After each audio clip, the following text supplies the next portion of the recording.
ഒരു ഉറക്കം കഴിഞ്ഞ് ഹരി എഴുന്നേൽക്കുമ്പോൾ അവനെ നെഞ്ചിൽ ചേർന്ന് കിടന്നുകൊണ്ട് ഒരുവൾ കരയുന്നുണ്ട്. ഹരി പതിയെ ആ മുടിയിൽ തഴുകി കൊടുത്തു.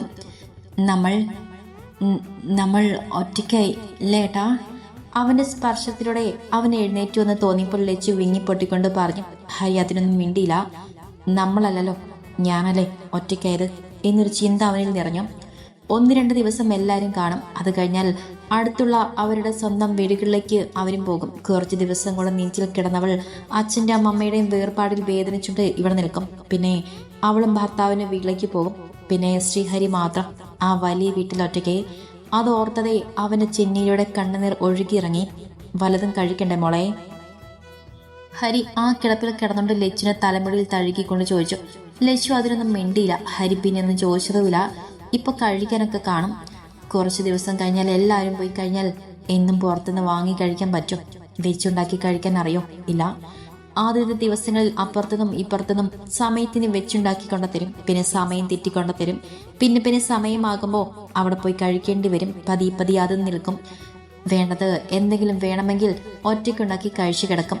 അങ്ങനെ വരാനിരിക്കുന്ന ഓരോന്നോരോന്ന് ഹരി മനസ്സിൽ കണക്ക് കൂട്ടിക്കൊണ്ടിരുന്നു. ഏട്ടാ.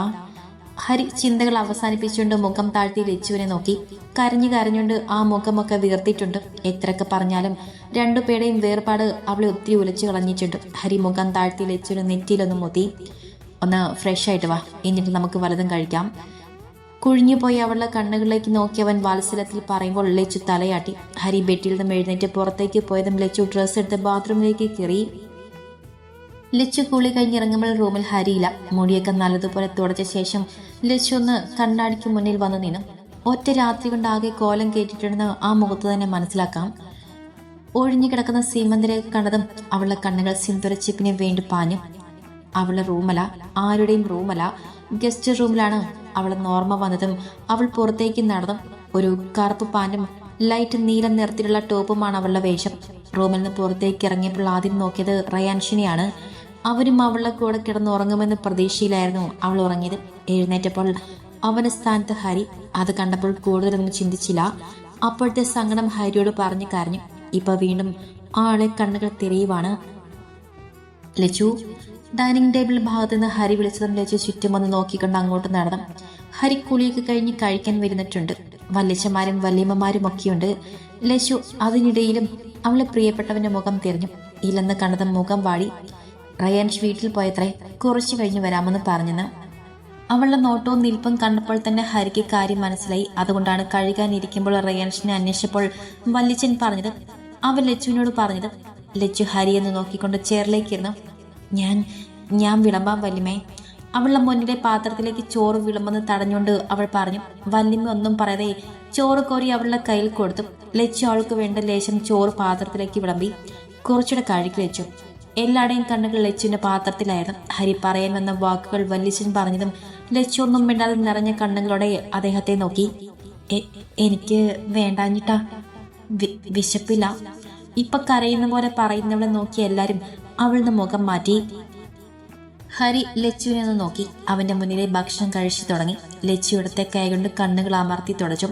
കണ്ണുനീർ തുള്ളി താളം കെട്ടി നിൽക്കുന്ന കാരണം അവൾക്ക് പ്ലേറ്റിലേക്ക് കാണാനില്ല. അച്ഛനും അമ്മയും വിട്ടുപോയ സങ്കടവും അതിൽ കൂടെ റയാൻഷ് പോയ സങ്കടവും ഒക്കെ അവളെ വീർപ്പ് മുട്ടിച്ചു കളഞ്ഞു. കഴിഞ്ഞില്ല ലച്ചു. എല്ലാരും കഴിച്ചു കഴിഞ്ഞിട്ടും നുള്ളിപ്പെറുക്കിയിരിക്കുന്നവളെ അടുത്ത് കൈ കഴുകി വന്നിരുന്നുണ്ട് അവൻ ചോദിക്കുമ്പോൾ ലച്ചു ഹരി ഒന്ന് നോക്കി. സങ്കടം വന്ന് തൊണ്ടയിൽ അടഞ്ഞുകൂടിയിരിക്കുമ്പോൾ ഒന്നും വയറ്റിലേക്ക് ഇറങ്ങാതെ ഇടങ്ങേറി പിടിച്ചൊരു ഇരിപ്പിരിക്കുമായിരുന്നു ലച്ചു. എനിക്ക് മതിയേട്ടാ. ലച്ചു ഹരിയുടെ മുഖത്ത് നോക്കി പറയുമ്പോൾ ഹരി അവളുടെ മുന്നിലെ പാത്രത്തിലേക്ക് നോക്കി.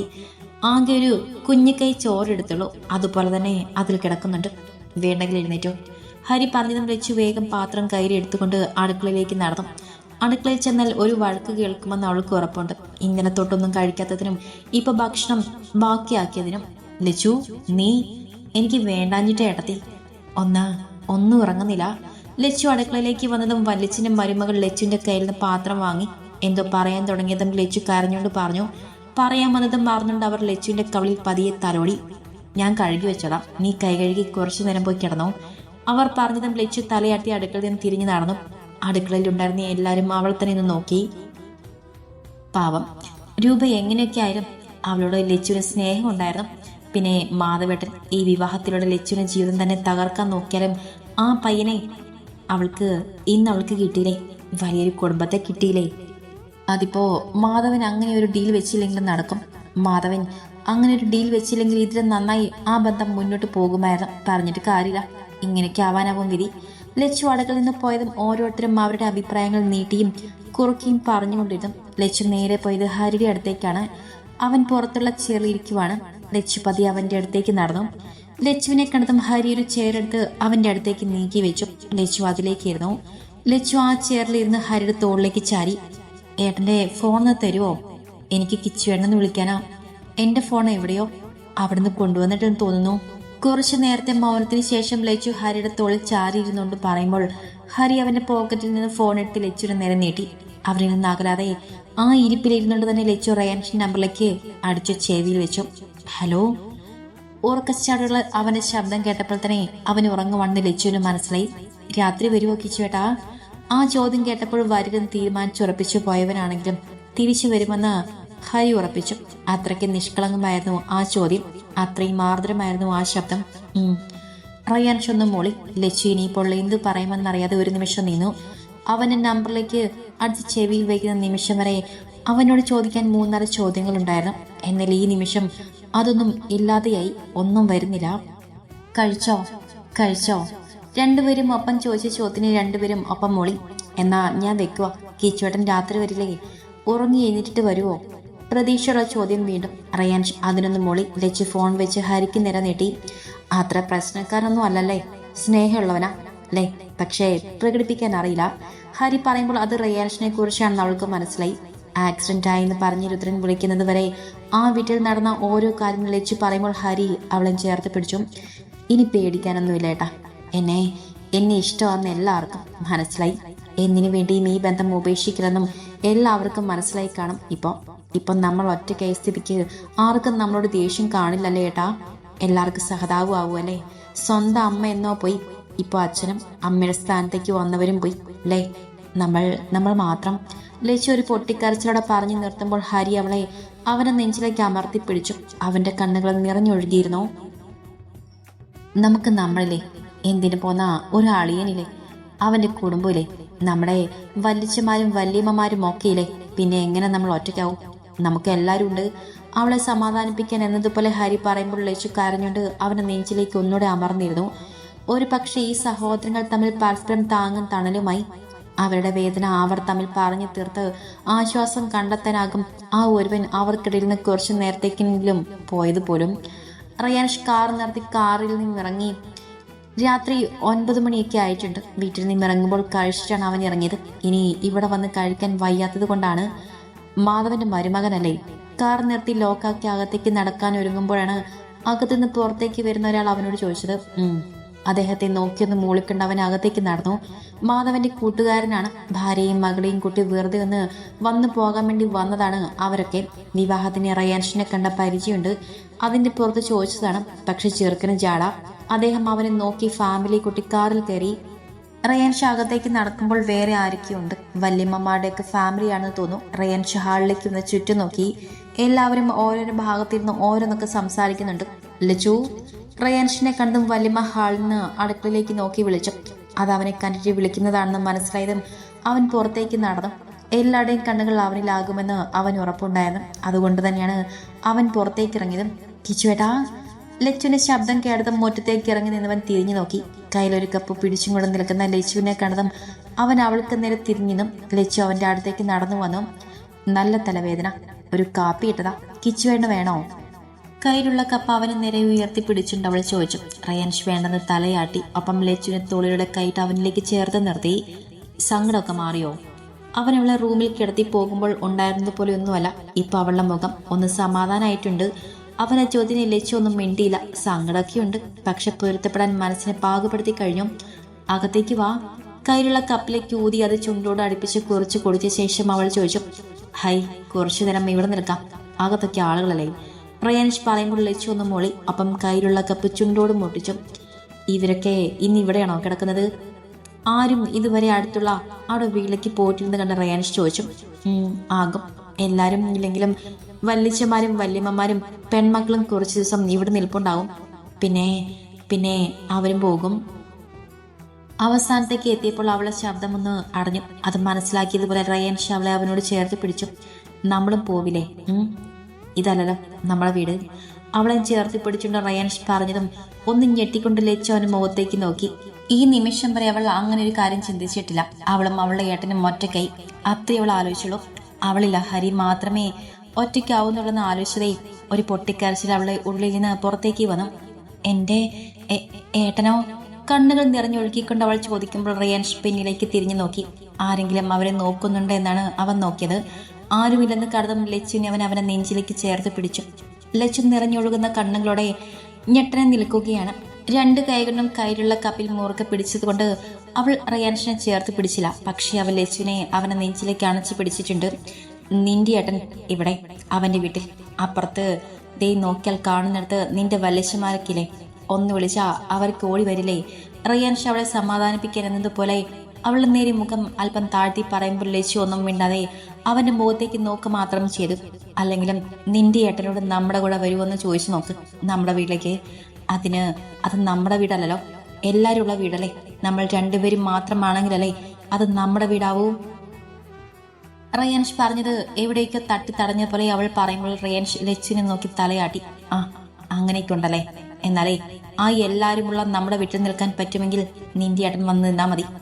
നമ്മുടെ വീടാണെങ്കിലും ആടെ വീടാണെങ്കിലും ഏട്ടൻ വരില്ല. അവൾ കുറപ്പുള്ള കാര്യം അവൾ തുറന്നു പറഞ്ഞു.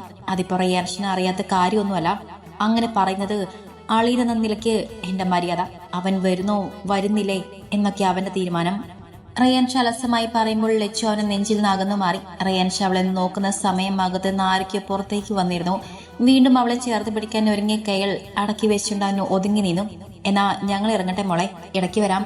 ലച്ചുവിനെയും ഒപ്പം റയാൻഷിനെയും നോക്കിക്കൊണ്ട് പുറത്തേക്ക് ഇറങ്ങിയവർ പറഞ്ഞു. റയാൻഷ് വേണോ വേണ്ടെന്ന രീതിക്ക് ഒന്ന് തല കുലുക്കി. ഇവർക്ക് എന്തിനാ പിന്നെയും വരുന്നത്? അടക്കമൊക്കെ കഴിഞ്ഞില്ലേ? മരിച്ച സന്ദർഭം വീണ്ടും വീണ്ടും പറഞ്ഞ് ബാക്കിയുള്ളവരെ കരയിക്കാനും ചായയും വെള്ളവും കുടിക്കാൻ. ആ കാർ കണ്ണിൽ നിന്നും മറിഞ്ഞതും വല്ലാത്തൊരു ഈർഷ്യയുടെ റയാൻഷ് പറഞ്ഞു. പറഞ്ഞതിൽ കുറച്ചൊക്കെ സത്യമുണ്ട്. പക്ഷേ വരണ്ട, വീട്ടിലുള്ളവരെ കാണണ്ട എന്നൊക്കെ പറയാൻ പറ്റുമോ? ഇതൊക്കെ ഒരു ചടങ്ങാണ്. മരിച്ചവരുടെ ബന്ധുക്കളൊക്കെ കാണുന്നതും വിഷമിച്ചിരിക്കുന്നവരെ കണ്ട് സമാധാനിപ്പിക്കുന്നൊക്കെ ഈശ്വരത്തിലുള്ള അവന്റെ മുഖത്തേക്ക് നോക്കി ലച്ചു പറഞ്ഞു. പിന്നെ ഒരു പരിചയമില്ലാത്ത കുറച്ച് ആളുകൾ വന്ന് രണ്ട് സമാധാന വാക്ക് പറയുമ്പോൾ നിനക്കൊക്കെ നല്ല സമാധാനം വരുമല്ലോ. ഉള്ള സമാധാനം പോയി വീണ്ടും സങ്കടം കൂടുകയുള്ളൂ. ഓരോ പ്രഹസനം. റയാൻഷ് പറയുമ്പോൾ ലച്ചു പിന്നൊന്നും മിണ്ടാൻ പോയില്ല. അവൻ എന്തിനും അവൻ്റെതായ ചില കണ്ടുപിടുത്തങ്ങളും അത് വിട്ട് അവനൊരു കളിയില്ല. ന്യായീകരിക്കാൻ അറിയുന്നവർ ന്യായീകരിക്കാൻ നിന്നാൽ അതൊരു തെറ്റല്ലാതെയാകും. അതുപോലെയാണ് റയാൻഷിന്റെ ഒപ്പം തർക്കിക്കാൻ നിന്നാൽ. അകത്തേക്ക് പോവാം.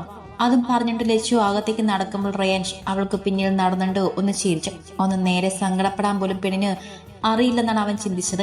അല്ലെങ്കിലും അവളുടെ ഏട്ടൻ ഇനി മുതൽ ഇവിടെ ഒറ്റയ്ക്കാണ് എന്ന വിഷമത്തിൽ നിന്നും മനഃപൂർവ്വം വിഷയം വഴിതിരിച്ചു വിട്ടതാണെന്ന് അറിയാതെയുള്ള ആ പോക്ക് കണ്ടപ്പോൾ അവന് ചിരി വന്നു പോയി. ഒപ്പം നിഷ്കളങ്കത നിറഞ്ഞ ഒട്ടും കപടത നിറയാത്ത ആ പെണ്ണിനോട് ഒത്തിരി ഇഷ്ടവും. ആദ്യം ലച്ചു അകത്തേക്ക് കയറി. അവൾക്ക് പിന്നാലെ റയാൻഷും അകത്തേക്ക് കയറി. ലച്ചു തിരിഞ്ഞെന്ന് അവനെ നോക്കി. റയാൻഷ് അവൾക്കൊപ്പം വന്നു നിന്നു. കഴിക്കാൻ എടുക്കട്ടെ? വേണ്ട, ഞാൻ കഴിച്ചിട്ടാ വന്നത്. ഞാൻ റൂമിലിരിക്കാം, നീ കഴിച്ചിട്ട് വായോ. റയാൻഷ് പറയുമ്പോൾ ലച്ചു ഒന്നും മിണ്ടാതെ അവനെ നോക്കി. കഴിക്കാൻ നിർബന്ധിച്ചാൽ അവൻ കഴിക്കോ അതോ അവനത് ദേഷ്യാകോ എന്നൊക്കെയാണ് അവൾ ചിന്തിച്ചത്. കുറച്ച് കഴിക്കാം. ആർക്കോ വേണ്ടി അവളെന്ന് കൂടെ പറഞ്ഞു നോക്കി. എല്ലാവർക്കും അപ്പം ഇരുന്ന് കഴിക്കാൻ അവന് മടിയുള്ളത് കൊണ്ടാവാം അവൻ ഉച്ചയ്ക്കും കഴിക്കാതെ പോയത്. രാത്രി കഴിച്ചിട്ടും വന്നത്. വേണ്ട, കഴിച്ചിട്ട് ഇറങ്ങിയത്. ഇനി വേണ്ട. റയാൻഷ് പറഞ്ഞതും ലച്ചു പിന്നെ അവനെ നിർബന്ധിച്ചില്ല. പറഞ്ഞാലും അവൻ കേൾക്കില്ലെന്ന് അവൾക്ക് ഉറപ്പുണ്ട്. എന്നാ കിച്ചുവേട്ടൻ റൂമിൽ പൊയ്ക്കോ, ഞാൻ വരാം. ലച്ചു പറയും. റയാൻഷ് സ്റ്റെപ്പിന്റെ ഭാഗത്തേക്ക് നടന്നു. കിച്ചുവേട്ടാ, എന്റെ റൂമിൽ ഇവിടെയുള്ളവരൊക്കെ ഉണ്ട്, നമുക്ക് താഴത്തെ റൂമിൽ കിടന്നാൽ മതിയോ? അവൾ നിന്ന് മുന്നോട്ട് പോയവന്റെ പിന്നാലെ പോയിക്കൊണ്ട് ലച്ചു ചോദിക്കുമ്പോൾ ആ പറഞ്ഞത് പിടിക്കാതെ അവൻ ലച്ചുവിനെ നോക്കി. അവർക്കിപ്പോ താഴത്തെ റൂമിലേക്ക് മാറും. അത്രയും പറഞ്ഞിട്ട് റയാൻഷ് മുന്നോട്ട് നടന്നതും ലച്ചു അവൻ പോയി വഴിയൊന്ന് നോക്കി. ഇനിയിപ്പോ എന്താണാവോ ചെയ്യാ? റയാൻഷ് കഴിക്കുന്നില്ലേ? കഴിച്ചിട്ട് പോകാൻ വിളമ്പിയിട്ടുണ്ട്. വല്യമ്മയുടെ ശബ്ദം കേട്ടും റയാൻഷും ലച്ചുവും തിരിഞ്ഞു നോക്കി. എനിക്ക് വേണ്ട, ഞാൻ കഴിച്ചിട്ട് ഇറങ്ങിയത്. അത്രമാത്രം പറഞ്ഞുകൊണ്ട് അവൻ മുകളിലേക്ക് നടന്നു. ലച്ചു അവൻ പോകുന്നത് നോക്കി അടുക്കളയിലേക്ക് നടന്നു. വിശപ്പൊന്നുമില്ല, കുറച്ച് വെള്ളം കുടിക്കണം. ഒരു കുപ്പി വെള്ളം റൂമിലേക്ക് കൊണ്ടുപോകണം. അതും ആലോചിച്ചുകൊണ്ട് ലച്ചു അടുക്കളയിലേക്ക് നടന്നു. റിയാൻഷ് ഒരു വട്ടം ലച്ചുവിന്റെ റൂമിലേക്ക് വന്നിട്ടുള്ളത് കൊണ്ട് അവന് സംശയമൊന്നും ഉണ്ടായിരുന്നില്ല. അടഞ്ഞു കിടക്കുന്ന വാതിലിന്റെ അടുത്തെത്തിയതും അവൻ നിന്നും അകത്തുനിന്ന് കുട്ടികൾ കരയുന്ന ശബ്ദവും വഴക്കു പറയുന്ന ശബ്ദവും ബഹളമൊക്കെ കേൾക്കുന്നുണ്ട്. റിയാൻഷിന്റെ പൂരികൻ ചുളിഞ്ഞു. അവൻ ഡോറിൽ തട്ടി. 1-2 നിമിഷം കഴിഞ്ഞതും ആരോ വന്ന് വാതിൽ തുറന്നു. ഒരു ചുരിദാറിട്ട പെൺകുട്ടിയാണ്. ലച്ചുവിനേക്കാൾ പ്രായമുണ്ട്. വിവാഹം കഴിഞ്ഞതാണെന്ന് നെറ്റിൽ കട്ടിയിൽ കിടക്കുന്ന സിന്ദൂരം കണ്ടപ്പോൾ അവന് മനസ്സിലായി. റിയാൻഷിനെ മുന്നിൽ കണ്ടതും ആ പെൺകുട്ടി ഒന്ന് ഞെട്ടി. ലച്ചുവിന്റെ ഭർത്താവാണ് മുന്നിൽ നിൽക്കുന്നതെന്ന് മനസ്സിലായി. പക്ഷെ അവനെന്താ ഇവിടെയൊന്നും മനസ്സിലായില്ല. ഇത് എന്റെ റൂമാണ്, അകത്തുള്ളവരൊക്കെ പുറത്തു പോകണം. റിയാൻഷ് കടുപ്പിച്ചു പറയുമ്പോൾ ആ പെൺകുട്ടി വാ തുറന്നു പോയി. ഇതെന്താ ഇങ്ങനെ പറയുന്ന പോലെ? ഇത് ലച്ചുവിന്റെ റൂമാണ്. റൂമിലെ സാരിയിട്ട് ഒരു സ്ത്രീ പുറത്തേക്ക് വന്നുകൊണ്ട് പറഞ്ഞു. അവരുടെയൊക്കെ ഉള്ളിൽ 6 മാസം കഴിഞ്ഞാൽ ഒഴിഞ്ഞു പോകുന്ന ഒരു ബന്ധമാണ് റിയാൻഷ് എന്നാണ് അവരുടെയൊക്കെ ഉള്ളിൽ. ആ പറഞ്ഞ ലച്ചു തന്നെ എന്റെയാണ്. പുറത്തേക്ക് പോ, എനിക്കൊന്ന് കിടക്കണം. മുന്നിൽ നിൽക്കുന്നവരെ നോക്കിക്കൊണ്ട് കടുപ്പിച്ചു പറഞ്ഞുകൊണ്ട് അവൻ അകത്തേക്ക് കയറി. പിന്നെ ആരും ഒന്നും പറയാൻ നിന്നില്ല. കുട്ടികളെയൊക്കെ വാരിയെടുത്ത് പുറത്തേക്ക് നടന്നു. റിയാൻഷ് മാത്രം റൂമിൽ ആയതും അവൻ ചുറ്റും നോക്കി. ചുക്കി ചുളിഞ്ഞു കിടക്കുന്ന ബെഡ്ഷീറ്റും മലസമായി കിടക്കുന്ന തലയിണയൊക്കെ കണ്ടതും അവൻ പല്ല് കടിച്ചു. അവൻ നേരെ ബാൽക്കണിയിലേക്ക് ഇറങ്ങി നടന്നു. ലച്ചു വെള്ളം കുപ്പി കൊണ്ട് സ്റ്റെപ്പ് കയറുമ്പോഴാണ് അവളുടെ റൂമിലുണ്ടായിരുന്ന വല്യമ്മയുടെ മരുമക്കളും അവരുടെ മക്കളുമൊക്കെയാണ്. മോളെ ലച്ചു, ആ ചെറുക്കൻ നിന്റെ റൂമിലുണ്ട്, ഞങ്ങളോട് ഇറങ്ങിപ്പോകാൻ പറഞ്ഞു. ഹോ, എന്തൊരു ചെറുക്കനാണ്. വല്യച്ഛന്റെ മൂത്ത മകളാണ്. അവർക്കൊന്നും കാര്യങ്ങൾ ശരിക്കറിയില്ല. അല്ലെങ്കിലും ഇവിടെ ആരും അറിഞ്ഞിട്ടില്ല. ഇപ്പോ ഓരോരുത്തർക്കൊക്കെ മനസ്സിലായി വരുന്നുണ്ട്. അവൾക്കറിയാം. അപ്പോഴും ചിലരൊക്കെ ഇങ്ങനെ തെറ്റിദ്ധരിച്ചു നിൽക്കും. ഞാൻ ഹരി അങ്ങോട്ട് അയക്കാം. നീ ഞങ്ങളിവിടെ താഴെ കിടന്നാൽ മതി. ആ ചെറുക്കൻ അവിടെ കിടക്കട്ടെ. അവര് പറയുമ്പോൾ ലച്ചു അവരെ നോക്കി. അതെന്താ അങ്ങനെ പറഞ്ഞത്? ഞാൻ അദ്ദേഹത്തിന്റെ വീട്ടിൽ, അദ്ദേഹത്തിന്റെ റൂമിലാണ് ചേച്ചി കിടന്നത്. ഇവിടെ ഞാനങ്ങനെ മാറ്റി കിടത്തും. ലച്ചു പറഞ്ഞതും അവരുടെ മുഖം മാറി. ലച്ചുവിനെ മറികടന്ന് അവർ താഴേക്ക് ഇറങ്ങി. അച്ഛനും അമ്മയും മരിച്ചത് തന്നെ ഭർത്താവിന്റെ ഒപ്പം ഒരു റൂമിൽ അവനെ സൽക്കരിച്ച് കഴിയാ. മോശം. അവർ പരസ്പരം പറഞ്ഞുകൊണ്ട് മുന്നോട്ട് പോകുന്ന ലച്ചു ആ സ്റ്റെപ്പിൽ നിന്നുകൊണ്ട് തന്നെ കേട്ടു. അവളുടെ കണ്ണുകൾ നിറഞ്ഞു. പിന്നെ എന്താ ചെയ്യാ? അവളുടെ വിഷമവും സങ്കടവും മനസ്സിലാക്കി അവളുടെ വീട്ടിൽ വന്ന ഭർത്താവിനെ അവൾക്ക് മാറ്റി നിർത്താൻ കഴിയോ? അവരൊക്കെയാണെങ്കിൽ ഇങ്ങനെ ചെയ്യോ? അവളെ നിറഞ്ഞ കണ്ണിൽ നിന്ന് കണ്ണുനീർ ഒഴുകിയിറങ്ങിയതും അവൾ കണ്ണുകൾ തുളിച്ച് മുകളിലേക്ക് നടന്നു. റൂമിൽ കയറി വാതിലടച്ചു. റൂമിന്റെ കോലം കണ്ടപ്പോൾ തന്നെ ലച്ചുവിന്റെ മുഖം ചുളിഞ്ഞു. എങ്ങനെയുണ്ടായിരുന്ന റൂമായിരുന്നു? ഇപ്പോ കരിമങ്കാട്ടിൽ കയറിയതുപോലെ ആക്കിയിട്ടുണ്ട്. നിലത്ത് കിടക്കുന്ന സ്നഗ്ഗി കയ്യിലെടുത്ത് ലച്ചു ബാത്റൂമിൽ കൊണ്ടുപോയി വേസ്റ്റ് ബാസ്ക്കറ്റിൽ ഇട്ടു. പിന്നെ കൈയും മുഖമൊക്കെ കഴുകി ഒന്ന് കുളിക്കണമെന്നുണ്ട്. പക്ഷെ റൂമിൽ കുറച്ച് പണിയുണ്ട്. അതൊക്കെ കഴിഞ്ഞിട്ട് കുളിക്കാമെന്ന ചിന്തയോടെ അവൾ റൂമിലേക്ക് ഇറങ്ങി. ബാൽക്കണി വാതിൽ തുറന്നു കിടക്കുന്ന കണ്ടപ്പോൾ റിയാൻഷ് അവിടെയാകുമെന്ന് അവൾക്ക് മനസ്സിലായി. അങ്ങോട്ട് പോയില്ല. ബെഡ്ഷീറ്റ് മാറ്റി പുതിയതൊരെണ്ണം വിരിച്ചു. റൂം അടിച്ചു വാരി തുടച്ചു. ശേഷം ബാൽക്കണിയിലേക്ക് പോയി. ചിച്ചുവേട്ടാ, ലച്ചു വിളിച്ചതും പുറത്തെ ഇരുട്ടിലേക്ക് നോക്കി നിരുന്നവൻ തിരിഞ്ഞു നോക്കി. ഞാനൊന്ന് കുളിക്കട്ടെ, കിച്ചുവേട്ടൻ വന്ന് കിടന്നോ? ലച്ചു പറഞ്ഞതും അവൻ തല കുലുക്കി. ലച്ചു അകത്തേക്ക് കയറിപ്പോയതും റിയാൻഷ് അവൾക്ക് പിന്നാലെ കയറി. ലച്ചു ബാത്റൂമിൽ കയറി വാതിലടച്ചു. റിയാൻഷ് വാതിലടച്ച് ലോക്കാക്കി. AC ഓൺ ചെയ്ത് ഷട്ടഴിച്ച് ബെഡിലേക്ക് ഇട്ടു. ഒപ്പം ലൈറ്റ് ഓഫാക്കി ഡിം ലൈറ്റ് ഇട്ട് കിടന്നു. ലച്ചു കുളി കഴിഞ്ഞിറങ്ങി വരുമ്പോൾ കിച്ചു കിടന്നിട്ടുണ്ട്. ലച്ചു അവന്റെ അടുത്തേക്ക് വന്ന് കിടന്നു. എന്തിനാ മറ്റുള്ളവർക്കൊക്കെ കിടക്കാൻ നിന്റെ റൂം കൊടുക്കുന്നത്? അത് നല്ലതല്ല. ലച്ചു കിടന്നതും റിയാൻഷ് അവന്റെ മനസ്സിലുണ്ടായിരുന്നത് പറഞ്ഞു. മനഃപൂർവ്വം കൊടുത്തതല്ല. ഞാന് അങ്ങനെ ഒരു അവസ്ഥയിലായിരുന്നല്ലോ. റൂമിലേക്കൊന്നും വന്നില്ല. ഒത്തിരി പേരുള്ളതല്ലേ. സ്ഥലമില്ലാതെ വന്നപ്പോ കയറി കിടന്നതാകും. പുറത്തുള്ളവരൊന്നും അല്ലല്ലോ, എന്റെ കസിൻസ് തന്നെയാണ്. ലച്ചു പറയുമ്പോൾ റിയാൻഷ് ഒന്നും മിണ്ടിയില്ല. അവനിതൊന്നും ഇഷ്ടമില്ലാത്ത കാര്യങ്ങളാണ്. അതവൻ പറഞ്ഞത് മാത്രം. നീ കഴിച്ചോ? മലർന്നു കിടന്നവൻ ലച്ചുവിന് നേരെ ചെരിഞ്ഞു കിടന്നുകൊണ്ട് ചോദിച്ചു. എനിക്ക് വേണ്ട, വിശപ്പില്ല. ലച്ചു പറഞ്ഞതും ബെഡിൽ നിന്ന് എഴുന്നേൽക്കാൻ തുടങ്ങിയവന്റെ കയ്യിൽ പിടിച്ച് ലച്ചു അവിടെ തന്നെ കിടത്തി. വേണ്ടാഞ്ഞിട്ടാ. ലച്ചു ധൈര്യമായി പറയുമ്പോൾ അവൻ പിന്നെയൊന്നും പറഞ്ഞില്ല. ബെഡിലേക്ക് കിടന്നു. എന്നാ ഉറങ്ങിക്കോ. അതും പറഞ്ഞുകൊണ്ട് ലച്ചുവിനെ അവനെ നെഞ്ചിലേക്ക് കിടത്തി. ലച്ചു കണ്ണുകൾ അടച്ചു. ഒപ്പം അവനും. പക്ഷെ രണ്ടുപേർക്കും ഉറങ്ങാൻ കഴിഞ്ഞില്ല. പതിവില്ലാതെ ഉച്ചയ്ക്ക് ഉറങ്ങിയത് കൊണ്ടാവാം രണ്ടുപേർക്കും ഉറക്കം വന്നില്ല. പിന്നെ ഓരോന്നും ചോദിച്ചും പറഞ്ഞും അവർ കിടന്നു. സംസാരത്തിലധികവും മാധവനും രൂപയുമായിരുന്നു. ഇടയ്ക്ക് എപ്പോഴോ സംസാരത്തിൽ നിന്ന് കരച്ചിലും പിഴിച്ചിലുമായപ്പോൾ റിയാൻഷ് പിന്നെയൊന്നും പറയാൻ അനുവദിക്കാതെ അവളെ അവനെ നെഞ്ചിലേക്ക് ചേർത്ത് പിടിച്ച് കിടത്തി. രണ്ടുപേരും എപ്പോഴോ കണ്ണുകൾ അടച്ചു.